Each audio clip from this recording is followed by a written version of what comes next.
Benjamin po yun ata. Tapos po, sila po yung naging brenda. Tapos nung nakwento po nila sa akin yun, sabi ko, siguro, nangyari yung mga paghuli.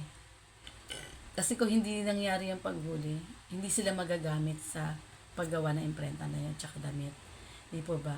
Na ginamit pa rin sila ng Panginoon para sila yung gumawa na kasi nakakilala na rin sila sa Panginoon eh. Noong time na yun na nandoon sila sa sa sa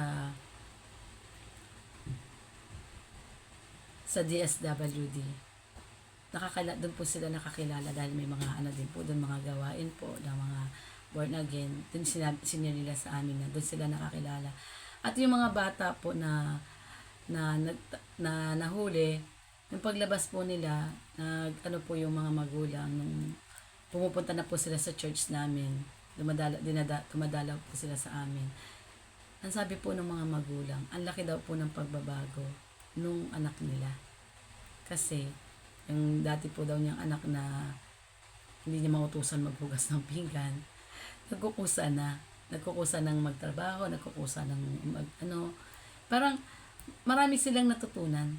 Kumbaga, doon sila dinala.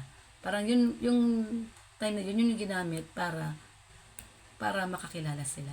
Di po ba? At pag after po nun, kami po yung sumundo sa kanila, dinala namin sila sa church. Yun nga po, nag-join sila sa church po, ng CL Valenzuela. Yun po yung parang, di ba po,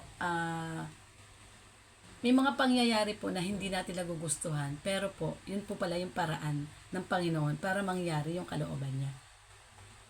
Sa time po natin ngayon, kung ano po yung nararanasan natin, parang isipin natin na, Lord, bakit po ganyan, bakit po ganito, lagi tayo nagtatanong sa Panginoon. Pero hindi po pala, dapat pala magpasalamat tayo sa Panginoon kasi may mga times na darating yung panahon na ito pala yung plano niya. Sabi, di ba? Kasi hindi naman natin hawak yung buhay natin, hindi rin natin alam kung ano mangyayari in the past, di ba? Pero si Lord alam niya. Kaya yung mga nangyari sa buhay natin, ito pala yung plano ng Panginoon para sa atin. Although masakit, mahirap, akala natin wala na, akala natin ending na, akala natin hindi na tayo mabubuhay, may mga time na gano'n, di ba? Parang, Lord, ayoko na, gusto ko na ng ganito, gusto ko na mamatay kasi hindi ko na kaya. Pero hindi pala. Ninadaan lang tayo ng Panginoon sa mga time na yun dahil may ako siyang mas magandang plano sa buhay natin. Di ba ba? Parang sa atin ngayon, kung ano man po yung pinagdadaanan natin, ano man yung pinagdadaanan nyo, say, praise the Lord. Thank you, Lord. Salamat, Panginoon. Kasi alam ko nandyan ka. Hindi mo ako pababayaan. Diba? Ako, marami na akong pinagdaanan, pero nandito pa rin ako sa Panginoon. Lagi po ako, ang inaasahan ko lang po ang Panginoon. Wala na po ako inaasahan kundi ang Diyos.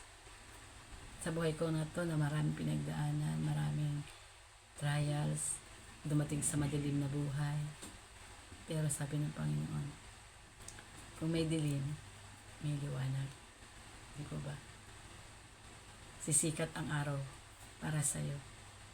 Kaya po, yung kay Joseph, parang pinaranas sa kanya yung mga time na yon.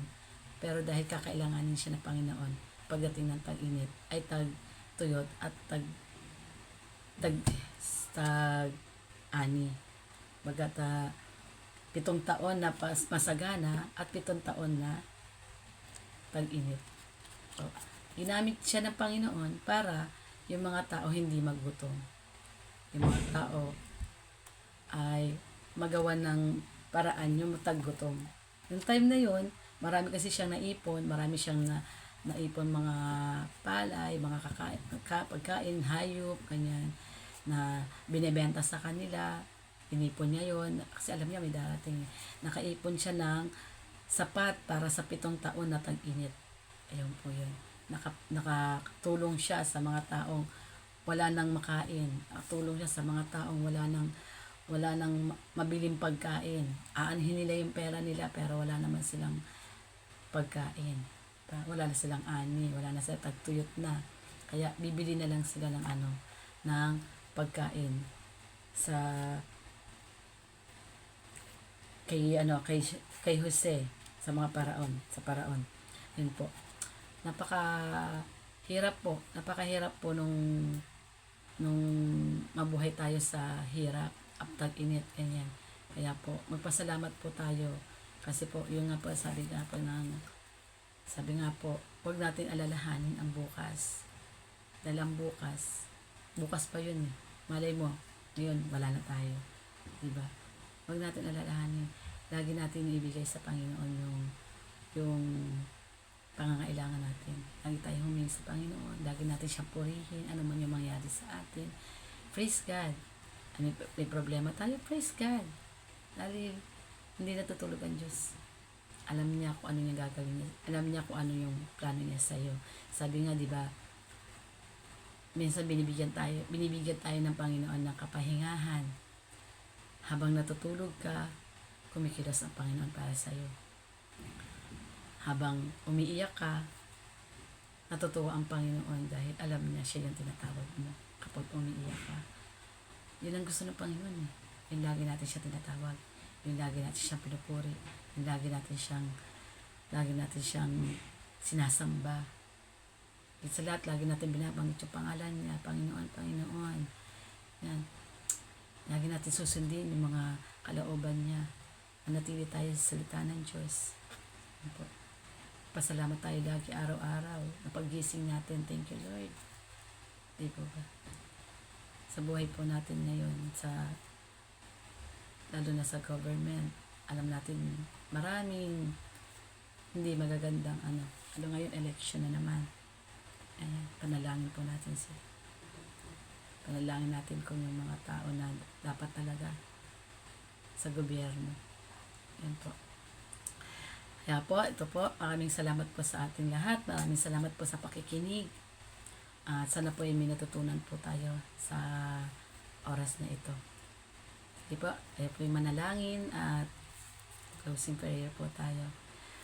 Kung meron po kayong prayer request, message lang po kayo sa ating chat box para po maipanalangin po natin yung inyong mga prayer request. At ipiprayer po natin dito yan sa CLF. At para po kay mga may sakit, at po, pagpipray po natin na sila. Sige po, kaya po yung manalangin. Hallelujah, Lord Jesus, Father God. Lord, maraming salamat sa oras na ito, Lord God, na man Panginoon yung iyong salita na narinig, Panginoon, Lord God, ay magtimo, Lord God, sa mga taong nakanood, sa taong nakarinig, Panginoon, Lord. At sino man, Panginoon, ang nasa harapan ng oras na ito, Lord God, may sakit mo siya, ano man po yung pinagdadaanan niya, Lord, pagalingin mo po siya, Panginoon, sa iyong pangalan, Panginoon, pagalingin mo po siya sa iyong latay, ang katawan, Panginoon, Lord Jesus, ay pinagaling mo na siya, Panginoon. Ano man pong karamdaman ang meron siya, Panginoon, in Jesus' name, siya po ipapagalingin niya, Panginoon, Lord God. At sa mga po nakakaranas po ng trials dyan, nakakaranas po ng hirap, nakakaranas po ng tagipit, Panginoon, bigyan niyo po sila, your provider, God, Panginoon, your Jehovah Jireh, Lord God, na magpo-provide, Panginoon, ang kanilang pangangailangan, Panginoon, Lord. Lord, maraming salamat po at pinapanalangin po rin namin ang weather, O God, na lumayo na, Panginoon, yung weather, tunawin, Panginoon, ang bagyo, Panginoon, Lord God, na padating, Panginoon, Lord God. In Jesus' name, Lord, dahil po meron po kami mga youth camp na darating, Panginoon, ang araw ng youth camp, Lord God, ay gawin niyo po ang panahon po na maganda, Panginoon, Lord God. Hinihiling po namin, Panginoon, sa inyo, Lord, ang araw na ito, Panginoon, ang 3 araw na ilalagi namin, Lord God, sa youth camp, O God. At kayo po, Panginoon, na mapasalamatan, mapupurihan, Panginoon, sambahin, Panginoon, ang bawat makakarinig, Panginoon, ang bawat makakasama, Panginoon, Lord God. Maraming salamat po sa pag-iingat po sa amin, Panginoon, maging sa aming pamilya, Panginoon. Salamat po, Lord God. Ingatan niyo po, lalo-lalo na aking mga anak, ang aking pamilya, Panginoon, Lord God. Kayo po ang makita sa buhay nila, Panginoon. Salamat po, O God, sa oras na ito at sa araw na ito, Lord. Sa iyo po ang papurit pa sa salamat sa pangalan ni Jesus. Amen. Thank you, ha. Thank you po. Maraming salamat po.